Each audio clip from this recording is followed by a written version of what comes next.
So, welcome everybody. Welcome again. This is the second appointment. I hope you all already joined the meeting, and if somebody will connect, of course, we will accept them as soon as they ask to get in the webinar. So I said welcome everybody again. This is the second appointment of the webinar hosted by Castello Monterinaldi, and for who is joining now live, you can make any questions you want in the chat. For who is looking at the video on YouTube, you will find the answers at the end of the introduction. What are we talking about today? We are talking about a particular part of the wine aging, of the wine process, of the winemaking process. I mean the wine aging. But I will not do it alone because, as you know, and as we did last time, my colleague Fabrizio Benedetti is with me today, and he will help me in the second part of the webinar. So for the first part, I will say something, and later he will taste two different wines, aged in two different ways. And that's why we are here today. I'm Alessandro Satin. I'm in charge for the export part of the Castello Monterinaldi sales. As you know, I don't want to bother you with our history or who we are, what we do. I just want to tell you that we are in Italy, but not only in Italy, we are in Tuscany. And not only in Tuscany, we are in the Chianti Classico production zone, but not only in the Chianti Classico production zone, but exactly in the heart of the Chianti area. It means Radda in Chianti. As I mentioned, today we are going to compare two different materials, oak and concrete, because two of our main wines are aged exactly in these two materials. But just a couple of technical information before we start. And the first one is that, as I said before, you can make any question. We will be happy to answer all your questions. You can use the chat. Me and Fabrizio we both can read the chat, but also Beatrice, who is caring about all the technical part, including the slide and so on, and to accept the attendance and so on. She is helping us. So we read the questions and we will answer later. The second one is that the webinar is recorded. We are recording this webinar, and it will be available on YouTube and on our channel on social networks. If you still don't follow us, please do it. We are on Facebook, we are on Instagram, LinkedIn, and also, as I said, YouTube. But I think we can go in the argument we are going to touch today. And I already say we are going to talk about the aging of wine, but it may look an easy question. But what are we talking about when we say aging of wine? Of course, it means the period that goes from the end of fermentation, and therefore the birth of the wine, until its consumption. But please pay attention. If I say until its consumption, it means that the last part of the aging is done in the bottle. And honestly, the very last part is done in the glass or in the decanter, if you use a decanter before you drink the wine. You already, I guess, know that that the wine changes even in the glass. So the first drop will not be as the last. But today we will be focused, as you can see from the slide, on the period that goes, as I said, from the end of fermentation till the bottling. So today we don't talk about the aging in the glass and in the bottle. But how much does it take to age the wine? It may take months, it may take years, because from a technical point of view, the wine is ready even just after the fermentation, the alcoholic fermentation. But the wine is often immature wine, rich of young and unripe qualities. Uh, as I said, even if it's, of course, it's considered a wine, and it's a wine uh, under every point of view. But especially for the red wine, it takes time to obtain the organoleptic kind of wine we want to obtain. Of course, the sugar, because of the effects of the yeast, is transformed into alcohol, and the aromas, because of the fermentation, are developed. But it's not exactly the kind of aroma that the winemaker want to obtain. And that's why we need to age the wine. There's only one cure for all this process, and it's called time. It just takes time to make the wine as we want to obtain. Because in the young wine before the aging, the how can I say, the acidity is pretty evident. Or maybe in red wines, especially in the red wines, the astringency of tannins are still aggressive, are pretty aggressive. Maybe there are still some part in suspension, so all the process must be done in proper way. To obtain the mature wine, we can keep the wine. In our case, the wine you will taste later, both spent 2 years in the aging process in different materials. The phenomena taking place during the aging of wine are divided into 3 categories. I don't want to go deep in the technical information, but it's just to give you a general information. The chemical phenomena, the physical phenomena, and they are called the physical chemical processes. The chemical phenomena are represented by oxidation and oxyreduction. And please don't forget oxidation, because you will see later how important is the oxidation in the aging of wine, and how the different materials allow wine to have a high, slow, or nothing oxidation. But also esterification, condensation. The physical phenomena, so the second of the 3 phenomena occurring during the wine aging. The physical, I said, are the saturation, the precipitation of solid substances. I said before, the young wine is still not clear, not clean as we want. And the loss of carbon dioxide. The physical chemical processes are mainly about flocculation and sedimentation. It's linked with the first one. So it's time we need, what we need, but oxidation is the other part, the other important part for the aging of wine. And so that's why the material in which the wine is contained has a great influence on the aging of wine. Normally, the aging materials are divided in 2 big families. You can see here the big families are wood and not wood material. The main characteristic of non-wood and not wood may be concrete, and we will see something more about concrete later.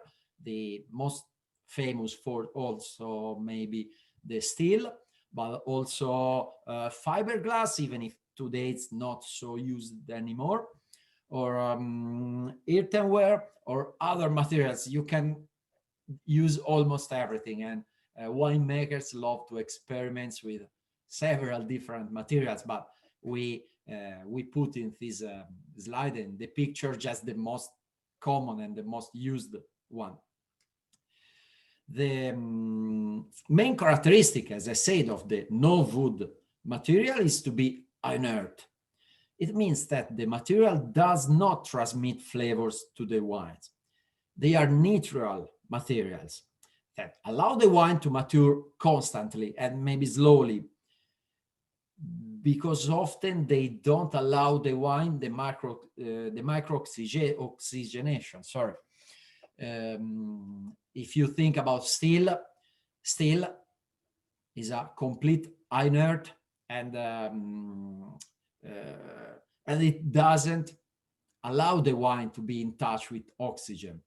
But still is why it's one of the most used material for the aging of wine, especially for white wine, for sparkling too, but also for red wine, because the advantage of these materials is their neutrality. They don't allow to alter the wine, and they keep the peculiarity, the olfactory and gustatory notes of the wines, all the not wood.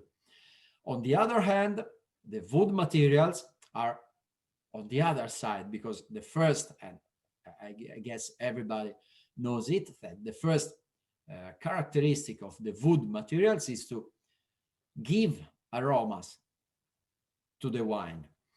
Aromas that may be different kind of aroma, we will see better later. So we can say that the wood plays an active role in the wine aging, as I said, because it gives the flavors, the aromas, but it also allows the participation of oxygen, as I said before. But if we go deep to check the material we want to talk about today, the first one is the concrete, because the concrete is something like in the middle. You can imagine it has the best of some of the characteristics of the steel and completely inert material, but also some characteristic linked with the wood. So the first one is that the concrete has a porosity. Even if the concrete may look to be completely airtight, so it doesn't allow the air to pass through, in the reality it allows the oxygen to seep through. Less than wood, a lot less than wood, but it allows. So there's a contact between oxygen and wine inside a concrete vats. We have to say that today the concrete vats, according to hygienic reason, are covered with an epoxic resin that still allow a micro-oxygenation, but it's just a light micro-oxygenation. But the other characteristic of the concrete is to be a strong, a hard thermal insulator. It means that the wine inside the concrete, inside the vat of concrete, does not change temperature, or if it changes, it's just a little range, and it does it slowly, not fast. Imagine the steel. You know that the steel is not a thermal insulator. The concrete help to keep and to prevent the change of temperatures. You can consider that some of our vats are 13 centimeter big. 13 centimeters is something like 5 inches, a bit more, a bit less. So even if the temperature outside change, and maybe it can change very fast, you know that in Tuscany in summer the temperature can go high to 35 Celsius, and it's, of course, it's too hot for the wine. That's why the wine is kept at a regular temperature, and that's why the wine can last in the concrete for a long time. There's no also electrostatic currents. There are no electrostatic currents inside the concrete because there are not metal parts in the concrete. It helps a lot to prevent and to keep the wine in the proper way. We can say that the concrete, and we put it in the not wood part of the aging materials, don't forget it, because we can say that it does not release aromas to the wine. But honestly, in the last period, there's a debate about it, because even if it's 100% scientifically proved that it doesn't release aroma, but there are people, some wine lovers, some wine testers who say they are able to feel an aroma, a mineral aroma, something like a wet stone or something. And they say it may be given but by the concrete. It's something not scientific. It's not proven by numbers, how can I say? But you know that wine, it's not only something, it's not a recipe. You do this one, you obtain always the same results. It may change something, something can go in a different way compared what was in your mind or in the winemaker mind, of course. And so we say that the concrete is inert, it doesn't release aromas, but you may feel some mineral aromas inside a wine aged in concrete. Just a short, not history, but something more about the concrete is that concrete has long been used to ferment, both to ferment and age wine in the old world, Italy, Tuscany, but not only, even in the other countries, but has recently gained popularity in the US too. You probably know that during the 90s or something like, everybody asked for wood aged wines. All the producers switched to wood just to give the oak flavors, just to give the typical wood aromas to the wine. In the last decades, the things changed and we went back to tradition. Or, of course, wood is still largely used, of course, and always will be. It's maybe the most famous and the most, we can say, traditional way to age wine. But a lot of winemakers, including Monterinaldi, we never left the concrete. We always use the concrete, even in 90s. But a lot of winemakers went back to the concrete and to the materials able to preserve and maintain the naturality of wine and the original flavors of the grape, and to exalt the freshness, the fruity aroma, or, well, not coming from the grape, but not coming from the concrete, but coming from the grape.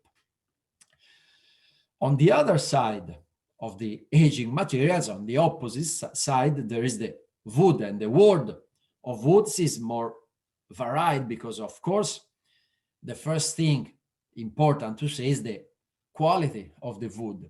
Normally it's oak, French oak, but it may be oak from different part of the world. There are several areas where the oak for barrels is produced. Because you know that different woods has different aroma, are able to release different aromas into the wine. But if the quality of wood is an important thing, the second very important and we can say predominant thing is the dimension of the wood, for a couple of reasons. The first one is that the ratio between wine and quantity of wine in touch with the wood. So if you age the wine in a barrique, a small barrel able to contain something like 220 liters of wine, the quantity of wine touching the wood compared to the volume, to the total volume, is higher than a big barrel, as the one you can see here in the picture. Well, I mean the part closer to you, the two big barrels closer to you, where the quantity of wine in touch with wood, of course, is higher than the barrique, but is smaller compared to the big volume of wine. The second one is the thickness of the wood, because the barrique may be 1 centimeter, 2 centimeter of thickness, the wood. It means that the micro-oxygenation, sorry, I have a problem with this word. the micro-oxygenation of wine will be higher because the thickness is very low, maybe less than 1 inch, just to give, maybe half an inch. In the big barrel, the thickness may be 8 inches. Sorry, not 8 inches, 8 centimeters, 3 inches or something. So the micro-oxygenation will be lower. There's still a higher micro-oxygenation compared to the concrete, but it's lower compared to the barrique. There's another important thing. It means that the active materials like the wood change during the time and change according to the age of the barrel. It means the first time you put the wine into the barrel, the barrel will release a lot of aromas, a lot of flavors, a lot of different things. The second, a little bit lower. The third, a little bit lower. We have a few barrels dated almost 20 years old, dated in the beginning of, I guess something happened. Okay, I go on. Okay, we are back on the slides. Okay.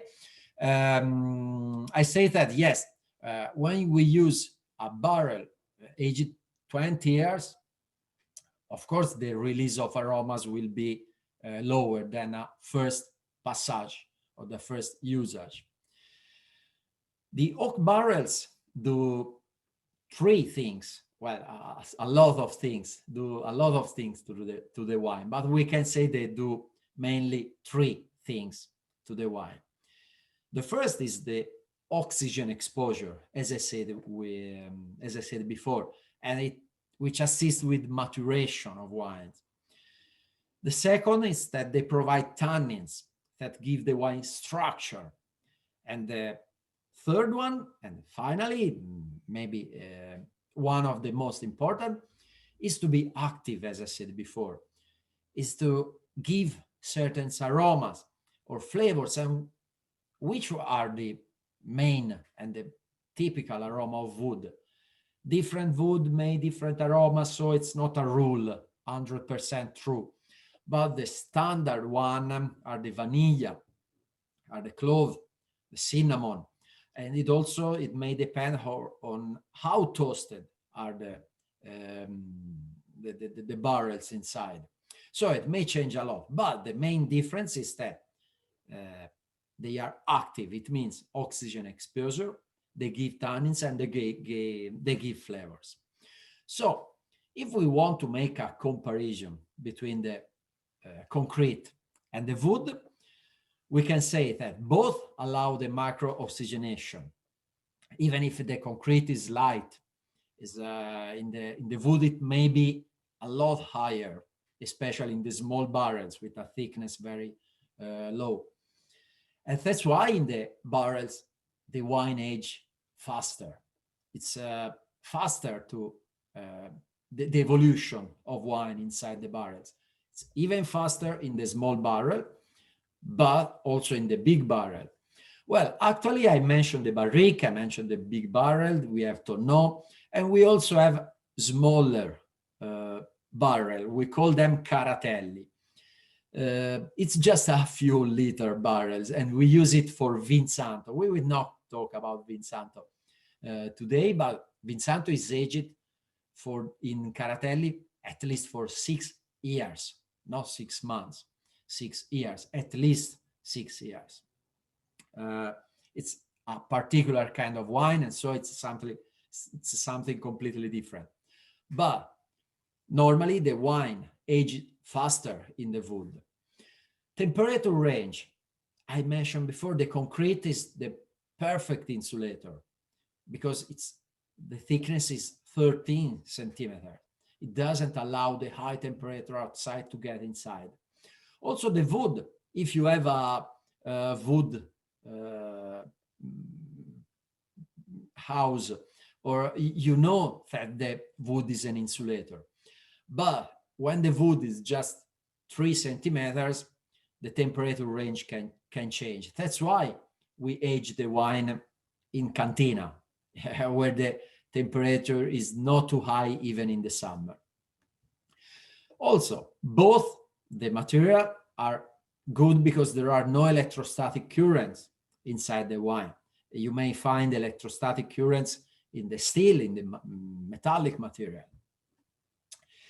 The oak barrels release the aromas. I said before, the tertiary aromas.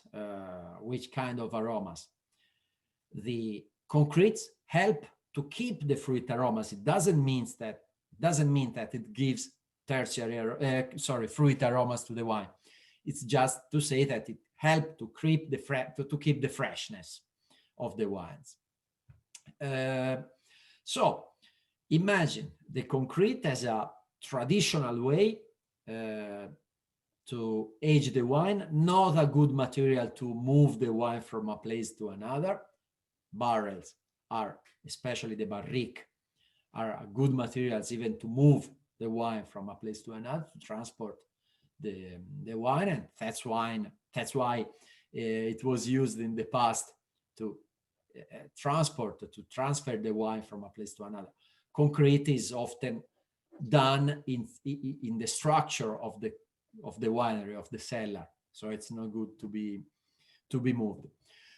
Do we use, maybe you may ask, okay, so there's some materials better than the others, and of course no, because there's not a perfect material to age the wine. You can use, we can go to the next slide. You can use different materials to obtain different wines. In Monterinaldi, we use all of them for the different kind of wines we want to obtain. We use 100% concrete for our cru, Chianti Classico Vigneto Boscone. We use 100% wood, oak, for Chianti Classico Riserva. They both stay for 2 years in the concrete one, and in the oak the other. And for the Chianti Classico, we use both because it's a blend of wine aged in concrete and a blend and wine aged in wood, because that's what the winemaker want to obtain. The Chianti Classico, the Annata, the third one you can see here in the slide, is maybe the more balanced wine. The Riserva is more pushed on the body, on the wood flavors. The Vigneto Boscone is more pushed on the natural characteristic of wine. It's really amazing to taste wines from different fermentation containers. And now Fabrizio will tell you something more, and will tell you a lot of useful information about the 2 different wines. Both of them are based on Chianti Classico, are based on Sangiovese, but he will tell you something more in a few moments. But it's amazing to taste the differences between a concrete aged wine and a wood or oak aged wine. So Fabrizio, if you are in, I think it's time to drink something. I have my mug here. Sorry, I will go on the wine soon. What are you drinking, Alessandro? It's wine. It's wine. Come on. It's wine. Trust me. Inside the mug, but it's wine. Okay. You should use a beautiful glass instead of the mug for the wine. Hello, everybody. This is Fabrizio Benedetti. Thanks a lot, Alessandro, for your beautiful explanation of all the different aspects of the big world of different aging styles, oak and concrete in the specific. Today we are going, this is the hard job I have to do. I have to taste now the wines, and so today we are going to try the two different examples of 2 different wines from Monterinaldi, Castello Monterinaldi. which are beautiful examples of on how really oak versus cement aging can really change, you know, the aspect and the profile of the wine. Yeah, as Alessandro said before, these are the two wines which that I'm going to taste now. It's a Riserva, Chianti Classico Riserva 2017 and Chianti Classico Vigneto Boscone 2016. So do not forget that it's even important in this case to mention the vintage, not because I want to go deeper in the vintage, in the two vintages themselves, but I want to let you know and point out the fact that the Vigneto Boscone has been in the bottle for a longer time, 1 year longer compared to the Riserva. So there is not only the aging in the wood versus the cement, but even the fact that that a wine stays in the bottle. Of course, it develops and it changes and it evolves in a different way. So the Vigneto Boscone is a single vineyard. It's a Chianti Classico coming from our best, one of the best, let's say, one of the best vineyards we have in the property. It's one of the oldest, actually, because it's almost 36, 37 years old vines of Sangiovese, wonderful vines of Sangiovese with very deep roots. So great minerality, great nutrients for the roots and for the vines. Vines that are very self-sufficient. So the deep roots means for sure that a vine does not depend by what is going on outside, or at least it depends less compared to a young one. But that's another subject. Vigneto Boscone, one of the highest as well in terms of elevation. We are talking about 450, 460 meters above sea level. So great, even the temperature range, difference of temperature, day and night, diurnal range and stuff. Chianti Classico Riserva, on the contrary, it comes from, it's a kind of a blend of 3-4 different plots of Sangiovese. So when I say blend, it's not a blend of different grape varieties, even though in the Chianti Classico Riserva we use a little small 5% of Canaiolo, while the Vigneto Boscone, it's straight Sangiovese. But when I say blend, it's a blend of 3 different plots of Sangiovese with different characteristics. So one of the best 3 plots we have in the property together, including the Vigneto Boscone, which is going to make only the Vigneto Boscone. So I would say to start, keeping in mind the 2 different, style. Do not forget that these two wines are for the first part of the wine making, follow more or less the same methods of fermentation and stuff. So both of them are fermented in concrete vats with 21, 25, 24. It depends by the different vintages. Anyway, 24 of days of maceration together with the skins to get a better and best extraction, of color from the skins themselves. But then, after the winemaking process, the 2 wines follow 2 different ways. So one, the Riserva is it goes for 24 months, as Alessandro was saying before, in wood, in oak barrels, French oak barrels. The Boscone keep staying in the cement vats, and so 24 months as well, even the Boscone. Okay, so what it changes is really the different materials, the two different materials. Let's say, let me have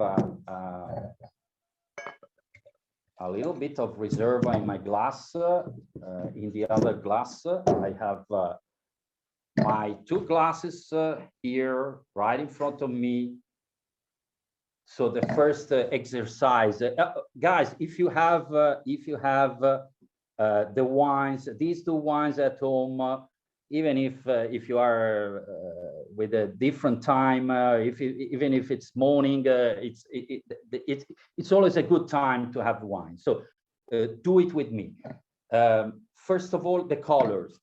Colors are pretty similar, I have to say, are pretty similar, but the Reserva, which is this one on my right side, the right glass, is a little bit richer, is a little bit darker in color.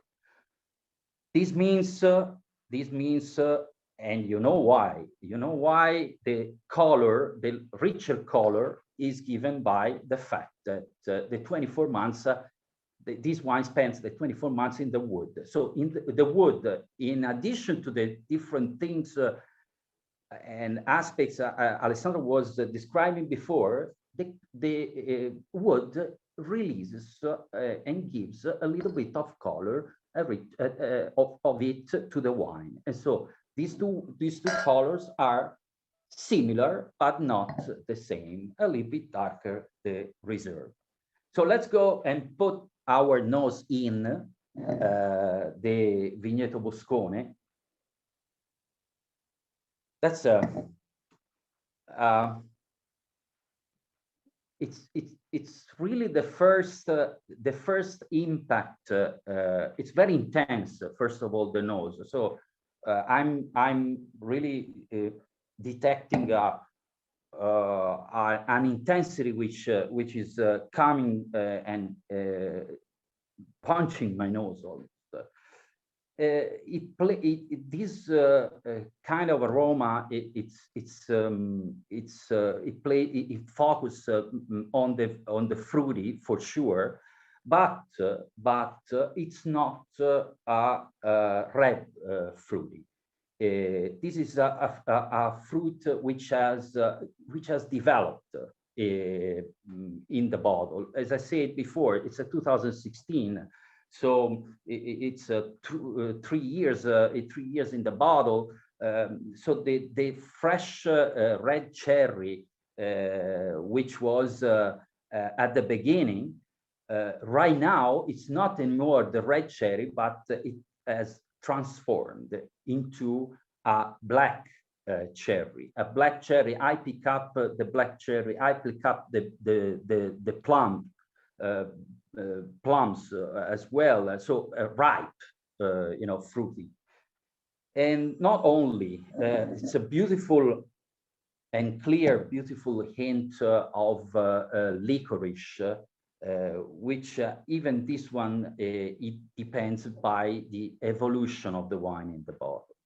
So nice fruity on a background of a floral as well. So I can pick up the rose, dried rose, dyed violet, things like that. So fruity, floral on this wine, but with a kind of, developing. Let's put the nose in. Totally different. Okay, totally different. Here we are focusing. We are playing on spicy notes. It's spicy notes given by the wood. It's spicy notes like beautiful cinnamon, memories of nutmeg, memories of also kind of leather, tobacco, these kind of things. That these, do not forget, that are so-called tertiary aromas. Tertiary aromas are all of them coming from from the aging, in this case, the wood. So much more spicy. I can even have a memory of menthols or eucalyptus or things like that. So there is a kind of balsamic nose as well. Okay, so let's go in the towards the most important phase, which is the third phase, which is the tasting. So let's taste the Boscone first.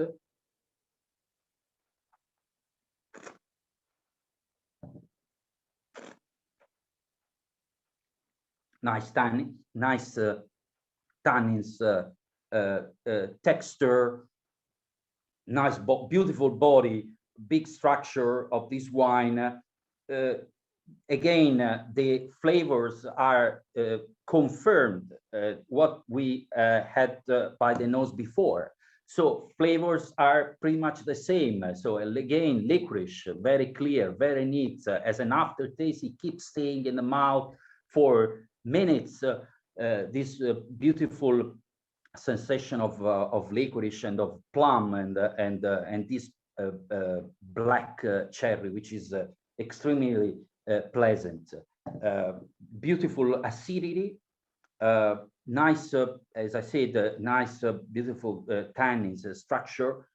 So a wine that can be aged for much, I mean, very long time. It's already beautiful and enjoyable. But do not forget that this one has can be a very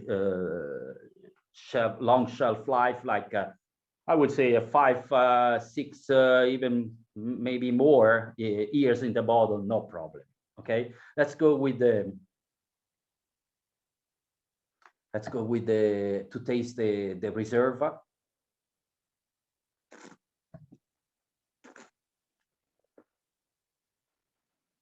Okay, it's always such a beautiful and interesting thing to taste two wines side by side, because you can really tell the differences. So this is smoother, this is a little bit rounder. It's still very big in terms of structure, but the wood, as Alessandro was describing before, the wood with this gas exchange soften, you know, the tannins, soften the acidity. So there are still tannins here, but not as you know, punching and aggressive like the Vigneto Boscone. Nice aftertaste, again confirming the spicy word, cluster of nutmeg, of cloves, and beautiful also leather, tobacco. Maybe I said even before, I said them even before, but by the taste, maybe it's even more evident. They are even more evident than by the nose. So let's say this wine compared to this one maybe has a little bit more structure, even more structure. Even though it's softer than this one, I would say, in my opinion, that this one can be aged even longer than this one. Not such a long time, such difference. I said here 5, 6 years. This is gonna be a wine that you can keep for 7, 8 years more, no problem. Okay, maybe more. We have in the past we have made some beautiful vertical tasting of several different vintages of our reserves from our private collection at Monterinaldi, and the last one we did, which was about yeah, I guess 6, 7 years ago, 6, 7 months ago, we tasted the 19. We went back to taste the 1967, 1969, 1972, and so on. 9, 10 different vintages, And in 1969 resulted as the best taste out of the 9-10 different vintages. So let's imagine that how it's difficult to predict also how a wine can really evolve in the bottle. The last thing I would like to point out is the different, food recipes you can combine with the two wines. Do not forget that the Sangiovese is a food wine.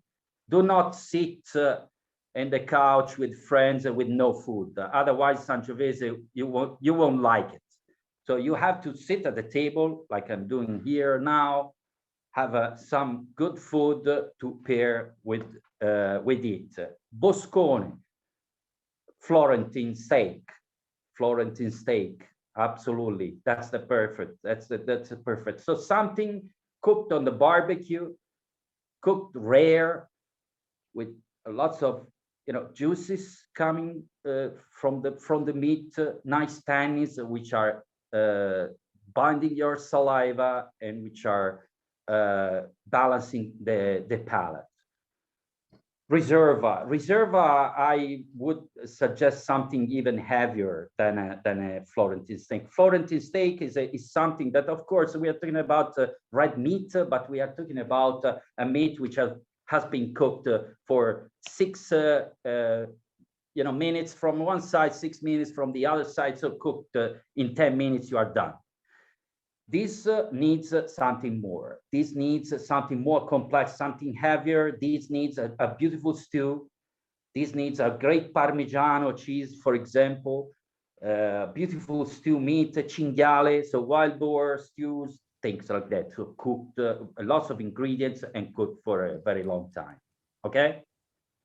So I would say that I have finished. In the meantime, I'm going to finish my 2 glasses of wine. Alessandro, go on. And thank you very much to all of you for staying with us today. I'm here, Fabrizio. Thank you very much for your introduction of the wines, but I'm sorry, but I have a different recipe for the Fiorentina, because it's 3, 3, and 3. 3 on one side, 3 on the other side, and 3 on the bone. But it depends how thick is the Fiorentina. Less than 3 fingers is 3 minutes is too short time, I guess. Anyway, we will discuss later. Okay. Anyway, no, thank you very much, Fabrizio, for your introduction. I go on the questions because we received a few questions. I think, well, I let you start, even if it's not the first question, because Bernard asked us why you choose to use only concrete for Boscone, and I think you should answer to. So Boscone, as I said, it's a unique plot of Sangiovese that we have in the property, and releases unique grapes, grapes that are very complex, very always fantastic quality grapes. So what we did, the idea with the winemaker is not to influence in any way the grapes from Boscone. Boscone grapes have to talk to you by themselves. We don't need word. We don't need to cancel or influence in any way the quality, the high quality of the grapes themselves. This is why we wanted this wine with no wood at all. Yeah. Okay, perfect. And then I asked to, I answer, sorry, let me check, sorry, I missed I had the, okay, Alan Bradway, of course, sorry, Alan, I missed your message. Thank you, Alessandro. You mentioned electrostatic currencies. Can you explain it, please? Sure, absolutely. It's a bit of technical information, but I will try my best to explain it, and moreover to explain it in English. But in metallic materials, like think about the still existence. The metallic part of the vat may create some electrostatic charges. It means that maybe think about the valves, think about the doors, or even the steel itself. It may create some charges, electrostatic charges. It goes to interfere with some of the thing inside the wine. It means that the wine can start to rotate and to move in an unwanted way and uncontrollable way. It means that the winemaker is not able to, or maybe he's able, but it may be difficult to control how the wine start to move according to a electrostatic region and not for the natural as fermentation and so on.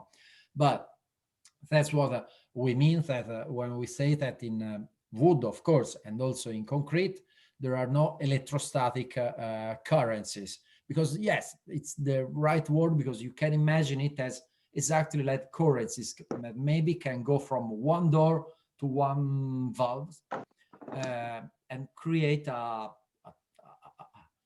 fluent motion. And it's not what we can control. I also can read one more question. Luis asked us, Kevin, sorry, Kevin wrote me a message and say, love that, less than 3 fingers is prosciutto. I love that. Yeah, that's right. That's right. Yeah. Well, Fiorentina, I guess you all know, but it's a T-bone steak. And that's why. And you know that in Italian we call it bistecca because of the Americans who start to ask a beef steak, beef steak, a beef steak, a bistecca, bistecca. It became bistecca. Oh, really? Yeah. I didn't know. It comes from beef steak. Okay. But I go back to the question. Otherwise, we can stay here to talk about bistecca for hours. Luis asks us, as let of an oak barrel is called a stave. Have you considered inserting a stave or two into your concrete containers? In oak barrels, the wine only has contact with one side of the stave. Sure. If a stave was in the alternate container, the wine would be exposed to both sides. Exactly. This would obtain the longevity of the concrete containers with the flavor, aroma qualities of the oak. And it's absolutely correct, even if we don't do it. And we don't do it because probably you know that some producers use the sticks, use the wood insert inside the other material container just to give the wood touch, we can say. Yeah, then Fabrizio, may I ask you, did we made some experiment in this side? No, because the point is even this one. But I mean, if you want to do, of course, a table wine or an IGT wine, it's possible to do whatever you want. But for the DOCG, according to the rules of the DOCG, Chianti Classico is not allowed to use chips or the stave. So the question from Luis, I guess. Luis. Question yes. From it's interesting.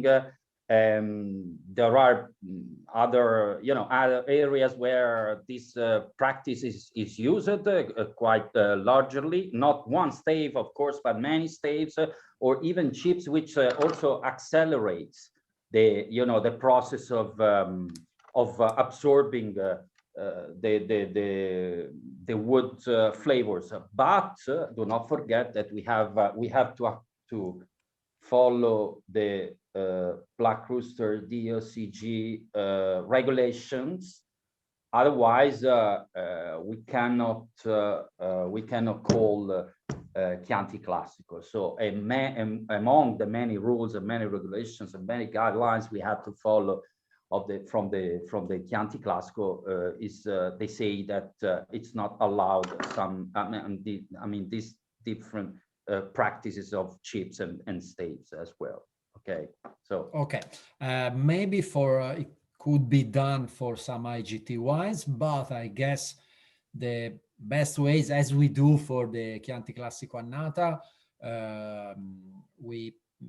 maybe it's easier to control, and it's more, how can I say, it's a better solution to age a part of the wine in the concrete, a part of the wine in the wood, and then to make a blend to obtain the kind of wine we need, we want to do.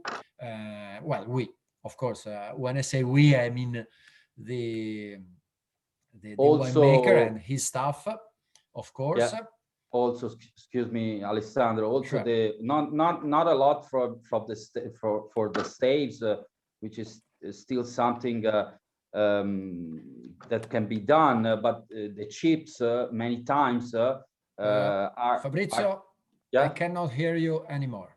Hey. Maybe you touched something, your jack or something, because I Can you cannot hear hear me? you. Can you hear me? Can you hear me? No, I cannot hear you. Or try to unplug. Yes, I hear you. Can you? Alessandro, maybe it's your problem. Okay. Okay, you are here again.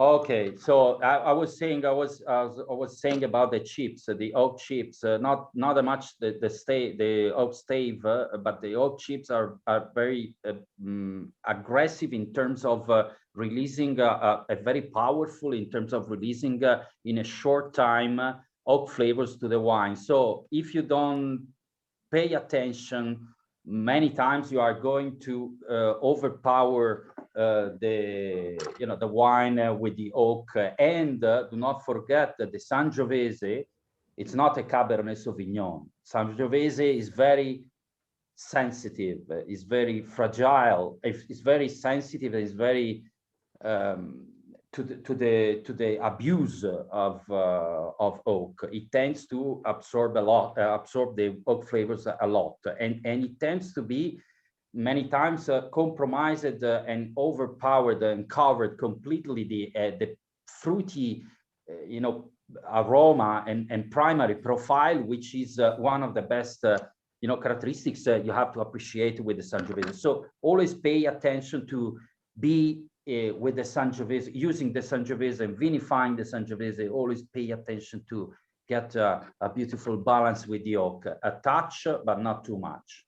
Okay, sorry, Alessandro. No, that's perfect. That's perfect. I have to say that Luis mentioned the stave and not the stick, but anyway, yeah, it's maybe a bit uncontrollable, the result, and so we can do as we done. But I have to say that our enologist Mauro Bennati loves to make experiments, love to try different materials for aging wine, love to try different things, even if he joined the company 25 years ago or something like it.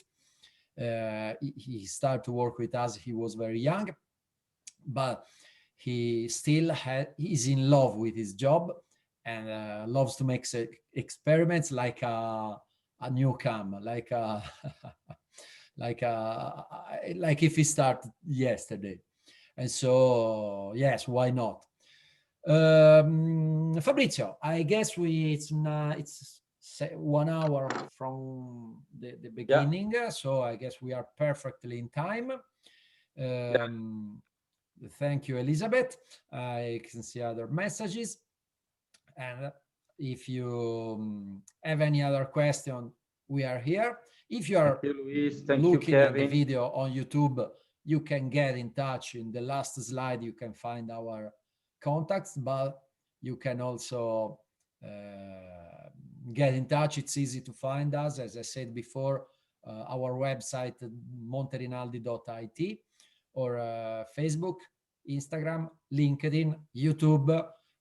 So, well, it's easy to get in touch with us. We will be happy to answer all your questions. Thank you for the messages I'm receiving, even in public, but also in privately. Thank you, Kevin. Yes, thank you, Rosa. Thank you, the Nortons, and so on, Kevin. And yeah, thank you we are very here much. to Yeah, answer all your questions. See you soon.